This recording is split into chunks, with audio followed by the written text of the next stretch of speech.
Hi, welcome to Asian American Life. I'm Ernabelle DeMillo. Gong Hei Fa Choi, Happy Lunar New Year. We are in Chinatown celebrating the Year of the Tiger. We'll have more on what that tradition means. Plus, we'll take a look at the fastest growing Asian American community in the New York area. But first, here's a look at what's ahead on our show. It's your lucky year if you're the eye of the tiger. Plus, Long Island City's rising Asian population. Feeding Hope, Fighting Hunger, a special report on food insecurity. BTS, Squid Games, Korean pop culture becomes a global hit. From political asylum to the ivory tower, meet CUNY's new Rhodes Scholar. This and more on Asian American Life. This month, we're celebrating the Year of the Tiger. So what does this holiday mean? Susan Jun has more. If ringing in 2022 once wasn't enough for you, now it's the Chinese New Year and it's the lucky year of the tiger. The Lunar New Year celebration is the most important holiday in Chinese culture and celebrated by many Asian cultures around the world. It's festive, it's fun, there's food. I mean, what more could you really want in a holiday? Based on the lunar calendar dictated by the cycles of the moon, the Chinese New Year celebration lasts 15 days, from the first new moon to the first full moon, and starts on a different day every year. The festive celebration dates back thousands of years and is filled with legends. So there was a monster, and there was this myth about it being a terrible monster that would destroy this village, and that we could create these symbols and these representations to protect against it. Including red decorations, lanterns, and firecrackers, all things said to scare away the beast. One of the highlights of the Chinese New Year? Finding out what animal sign in the Chinese zodiac will represent the year ahead. There are 12 animals in the lunar calendar. And the tiger, which is the year of 2022, is a leader, strong, righteous, and does the right thing. And the tiger year is supposed to be quite good. And the corresponding element this year is water, which is meant to cleanse. Hopefully, a good omen. In honor of the Chinese New Year, the U.S. Postal Service has issued its annual Lunar New Year stamp. This year's the 2022 Tiger stamp has original artwork by Camille Chu. With COVID concerns, many celebrations have been canceled or moved online, like those at the Museum of Chinese in America. We're doing 8 weeks of virtual programming called the Mocha Fest, and we'll launch that in a couple of days for people to grab onto. But everything from crafts to dancing to food. And as for the little red envelopes with the cash, because of COVID and we're not seeing relatives and we're not seeing grandparents, the word around is, am I still going to get my red envelope? And it's so ubiquitous. People ask me, do you think, my kids, are we going to get the red envelope? But it's a big deal. The red envelope is a sign of prosperity in the new year. And many hope the Lunar New Year will bring some much needed good fortune. We're hopeful that the year of the tiger will prove itself true and that everyone will have a happy, happy Lunar New Year. For Asian American Life, I'm Susan Jun.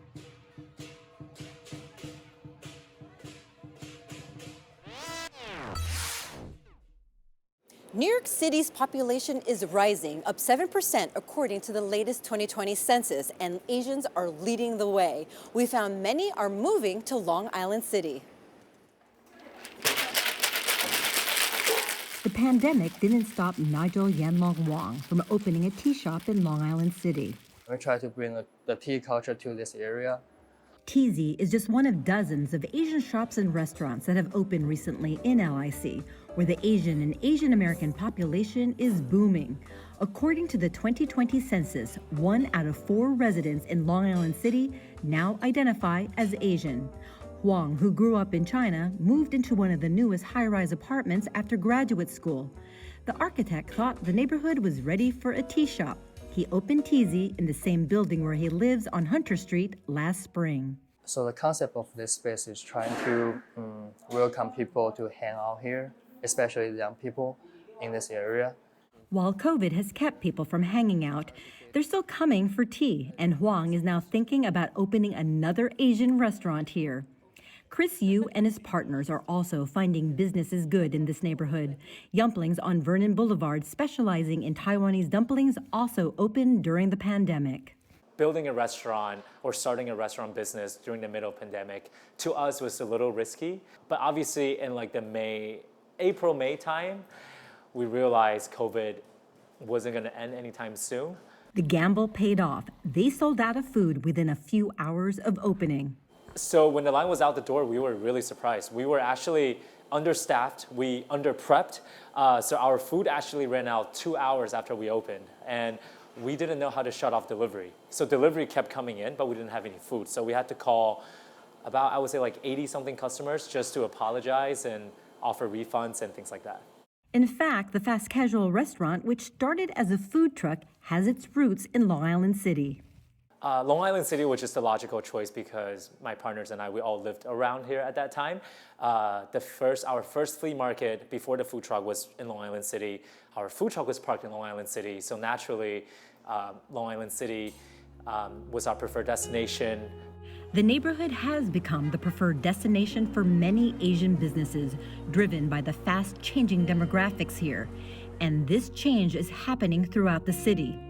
AAPIs are the only ethnic group whose population increased in all 5 boroughs and now make up more than 18% of the city's population. The surge is not only transforming neighborhoods, but city politics as well, with more AAPIs running for public office. 5 Asian Americans were voted into the city council at the last election, including the first South Asian Americans and the first Korean Americans. In fact, Long Island City voted its first Asian American city council person, Julie Wan. First of all, thank you so much, everybody, for coming. If you don't already know me, thank you for joining us tonight. It's good to meet you. The transformation of Long Island City, once known for its industrial warehouses, began several years ago when the area was rezoned for residential buildings. By 2017, Long Island City was the neighborhood with the most apartments built in the entire country. And the construction continues. Developers are cashing in on the newer, wealthier demographic who find the area an ideal place to live.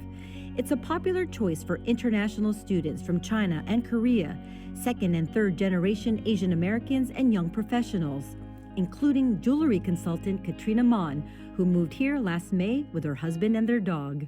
I currently live at LIC.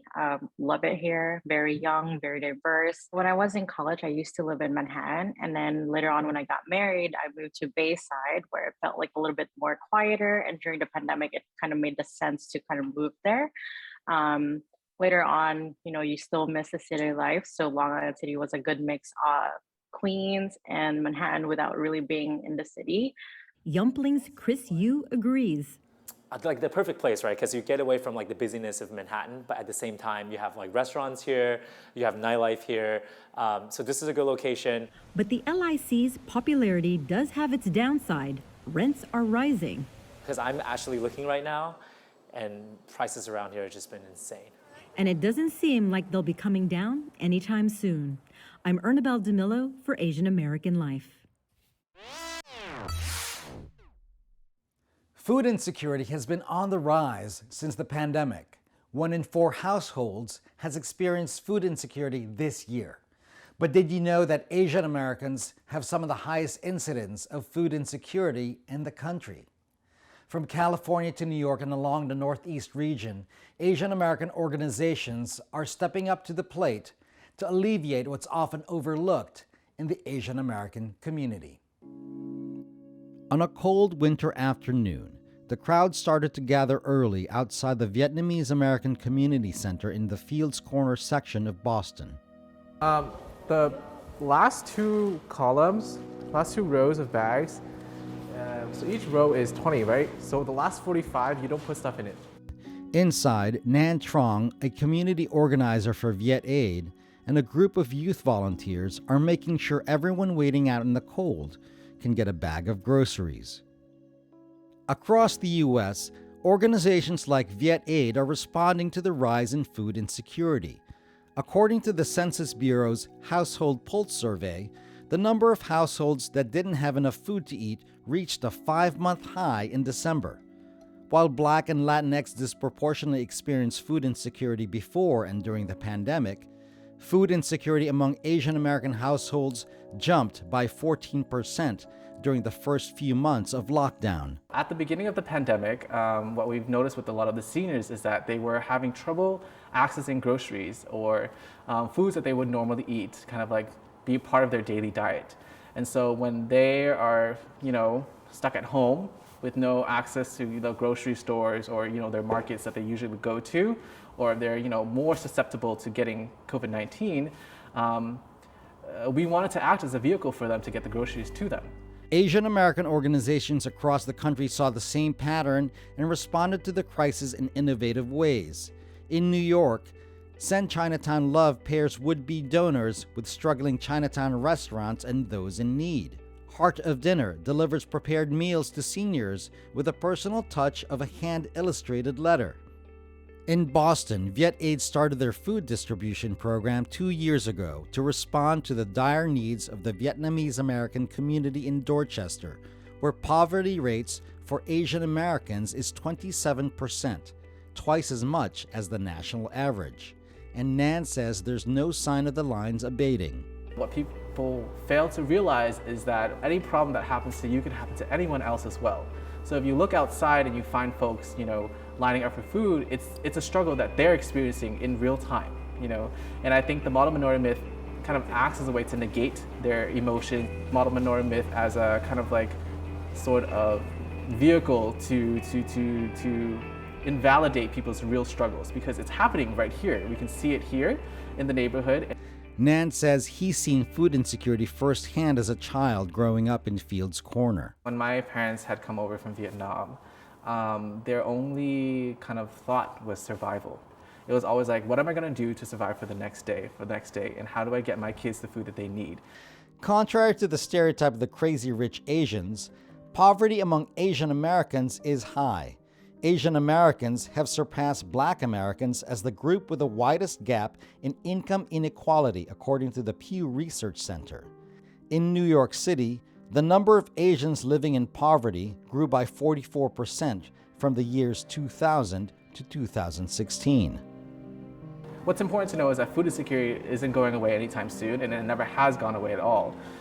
Food insecurity has always been a struggle for the community before, during, and after the pandemic. With grocery prices up 6.4% from last year, the lines for food pantries is expected to get even longer.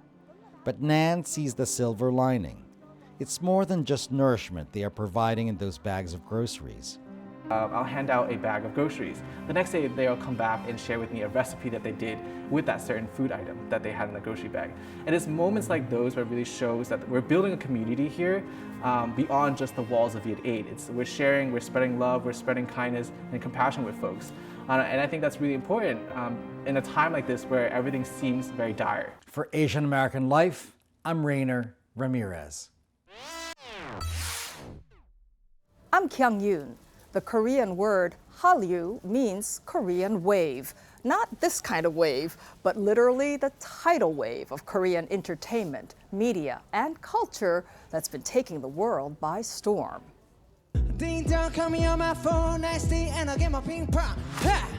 From the success of K-pop groups like BTS, the first Asian band to win the top prize at last year's American Music Award and sell out 4 concerts at LA's SoFi Stadium, to popular television dramas like Squid Game, which was the most watched series in Netflix history and opened the door to 77-year-old Oh Young-soo becoming the first Korean actor to win a Golden Globe Award.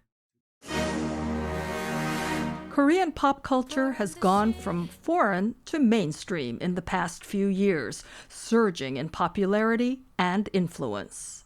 Because we live in this digital age where, again, it's just so easy to discover all kinds of content, what people watch nowadays is not necessarily dictated by the gatekeepers in Hollywood. It's just never been easier for people to discover and share content from anywhere in the world. Regina Kim is a culture and trends writer at Netflix. She says social media and streaming platforms have transformed the way that audiences are discovering and choosing what to watch and listen to. Koreans have long been creating quality content, right? Koreans have been at it since I want to say the 1990s when Hallyu really started. It's always been a matter of how do you share this content with the largest audience? And until we had platforms like YouTube and these social media platforms and streaming platforms, it was just very difficult, right?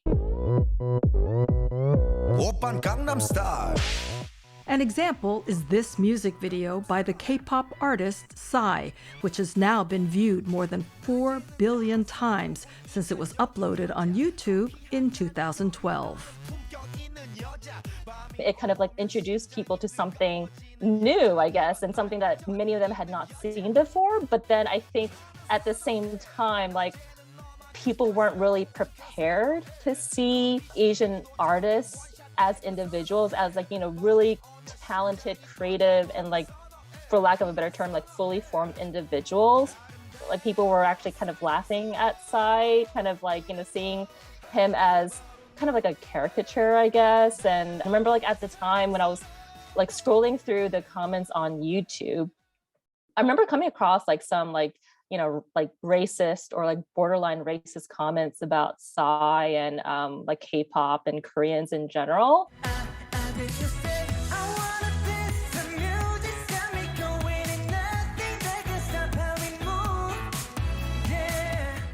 Kim says there's been an undeniable shift with the ascendance of contemporary Korean artists like BTS, Blackpink, and other K-pop stars who have broken into the mainstream, winning prestigious awards at American music shows and creating an enormous and influential fan base along the way.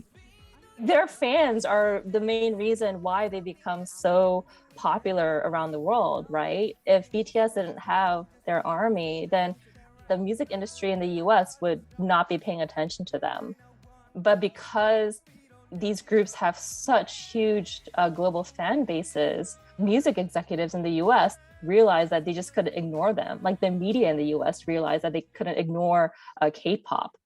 So that in turn, I think, has given BTS and Blackpink this huge influencer status. At the same time that we've been seeing a rise in Korean influence and visibility through popular culture in America, alongside of it there's also been a disturbing rise in anti-Asian incidents and racist hate. How do you reconcile this? American media has had a long history of othering and dehumanizing people of Asian descent. When you portray an entire race of people over and over again in those stereotypical ways, then over time, I think people will start to internalize that, right? And I think that's what we've seen happen with a lot of Americans as we start to see the rise of Korean culture and also the increasing Asian representation, right? I think it will slowly start to change. I think they'll see us as individuals more, hopefully, but that takes time. Again, we're talking about a century of misrepresentation and erasure. It's not going to change overnight, unfortunately. Kim says one of the most exciting things about the growing interest in Korean films, dramas, and entertainment in general is that they show the kind of limitless creativity and storytelling that's possible when Asian people are given the opportunity to be masters of their own narrative. I'm Kyung Yoon for Asian American Life. 오징어 게임의 세상 속으로 오신 참가자 여러분 환영합니다.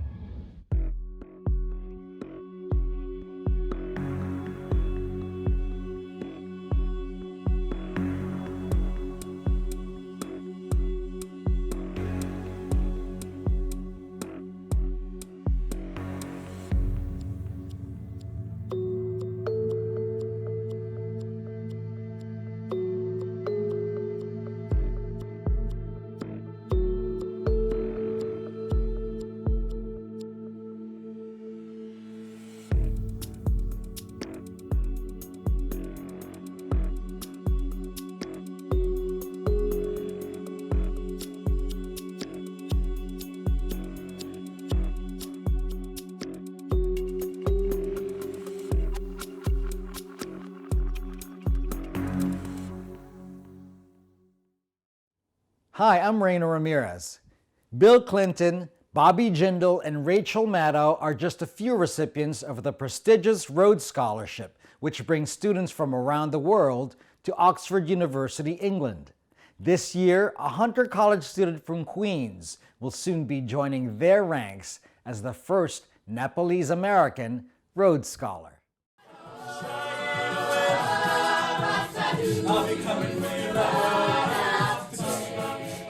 Hunter College senior Devashish Basnet has a lot to sing about. Dave, as his friends call him, is headed to Oxford University, England in the fall, one of 32 Americans awarded this year with a prestigious Rhodes Scholarship.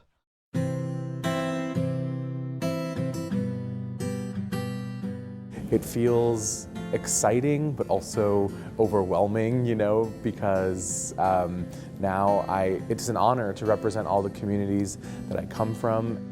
And I am the second recipient of the Rhodes Scholarship at my institution, and I am also the first Asian American at my institution and the first Nepali American in the country to win the Rhodes Scholarship. The political science major with a passion for opera will be pursuing a master's degree in migration studies at one of the oldest universities in the English-speaking world. My experience informed my decision to study migration because my identity has always been politicized inherently, whether it's a Supreme Court case deciding the future of DACA or the Democrats and Republicans bargaining on whether there's a pathway to citizenship for immigrants. Basnet came to the U.S. at the age of 6 when his family fled Nepal during that country's civil war in the early 2000s. Kathmandu and Nepal is a beautiful country. It's the land of valleys, and Kathmandu specifically is known as the city of temples, but it was just unfortunately ravaged by political turmoil, political dissent, and it created a really unsafe environment to live in. The Basnet family found refuge in the burgeoning Nepalese community in Woodside, Queens. He was enrolled in public school where Dave quickly picked up English. Soon, young Dave found himself in the role of translator, helping his family navigate through the immigration process. I understood more about immigration policy than any elementary school student should have. Dave says there were times when he had to leave school to go to immigration courts where the looming fear of deportation hung in the balance. The most challenging part growing up was spending much of my time in immigration courts. I would have to leave school to go to immigration court hearings as my family applying for permanent residency, applying for DACA, applying for all of these different statuses. I finally got adjusted and finally felt home and comfortable in this new land, and so that fear of having to go back is always lying over the head of me and my family and many immigrants and undocumented immigrants across America. But he says those challenging experiences led him to where he is today. Because I was exposed to so much of it growing up, I really became curious about why do we have to fill out this form to prove that we belong in this country, and what policy is forcing us to do that? And that's where I started asking those initial formative questions that led me to eventually study political science. The Basnet family eventually got permanent residency through his mother's work as a nurse, but the former DACA student continued to fight for immigrants' rights. With a fellowship through Hunter College, Basnet worked at a migrant shelter on the Arizona border at the height of family separation in 2019. On the border, Dave says he found purpose to use his voice to take on migration policy. Because I have that experience of being someone that has fled from a dangerous experience, I really hope to be that person to shape and inform policy decision-making that's more reflective of the on-the-ground experience of migrants rather than this, top 5,000 feet above sea level view.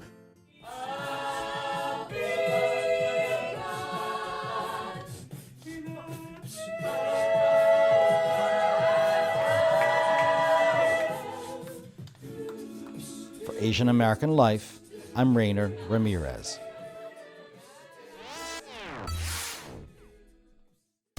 That's our show for now. If you want to learn more about our program, you could follow us on Facebook, Instagram, and TikTok at Asian American Life. I'm Ernabel DeMillo. We'll see you next time. Meanwhile, have a happy Lunar New Year.